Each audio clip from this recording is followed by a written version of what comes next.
আসসালামু আলাইকুম বন্ধুরা, আপনারা সবাই কেমন আছেন? নিশ্চয়ই আপনারা আল্লাহ তাআলার অশেষ মেহেরবানিতে ভালো আছেন। তো আপনাদের দোয়া এবং ভালোবাসা এবং আল্লাহ তাআলার অশেষ রহমতে আমরা ভালো আছি। কথা না বাড়িয়ে আমরা বিভিন্ন ধরনের কাজকর্ম আমরা করে থাকি। তো আমরা গিয়েছিলাম একখানে, সেটা হচ্ছে আপনার বাসরা বাজার হইতে, সেখানে একটা মাঠের পাড় আছে, সেখানে বরেন্দ্র বহুমুখী উন্নয়ন প্রকল্পের গত 2 বছর আগে সেখানে তিস্তা নদীর উপশাখা একটা প্রকল্পে খাল খনন করা হয়েছিল। তো সেখানে পানি নিষ্কাশনের জন্য খালটি খনন করা হয়েছিল। খালটির দুই ধারের মাটির মধ্যে বরেন্দ্র বহুমুখী উন্নয়ন প্রকল্পের বিভিন্ন ধরনের ফলজ, বনজ এবং ঔষধি গাছ লাগানো হয়েছিল। সেই সুন্দর গাছগুলি হয়েছিল এবং যাদের পাশে জমি আছে তারা বিভিন্ন ধরনের কলা গাছ, বিভিন্ন ধরনের গাছগাছালি তারা লাগাইছে। আমরা সেখানে বেড়াইতে গিয়েছিলাম, গিয়ে একটা কাঠের ব্রিজ দেখলাম। তো কাঠের ব্রিজ পার হয়ে সেখানে আমরা গিয়েছিলাম। সেখানে মূলত আছে 40 থেকে 50টি বাড়ি ঘর আছে। তার একমাত্র যাতায়াতের মূল রাস্তা হচ্ছে এই কাঠের ব্রিজ।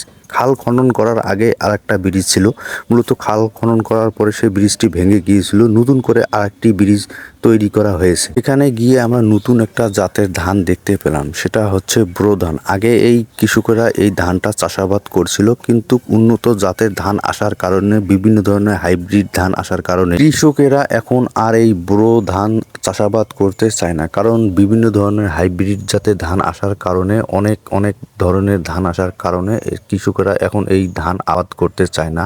সে ব্রো ধান হচ্ছে মূলত দুই ধরনের, একটা কালো আর একটা সাদা। এই ব্রো ধানের চালের ভাত যদি আপনি খেয়ে থাকেন তো সেই সুন্দর খেতে এবং ভারী মিষ্টি লাগে। আমি সেখানে ঘুরতে গিয়ে সেই সুন্দর একটা মনোরম পরিবেশ আমার উপভোগ করতে পেলাম। সেই নদীর ধারে এবং ড্রেনের ধারে যে চাষিরা রোপণ করেছে কলা গাছ, প্রত্যেকটা কলা গাছে একটি করে কান্দি আছে। মূলত এই কলা গাছগুলো মালভোগ কলা, এক কথা আপনার দেশি মালভোগ কলার গাছ আছে। তো দৃশ্যটা অসুন্দর, সেই সুন্দর একটা দৃশ্য।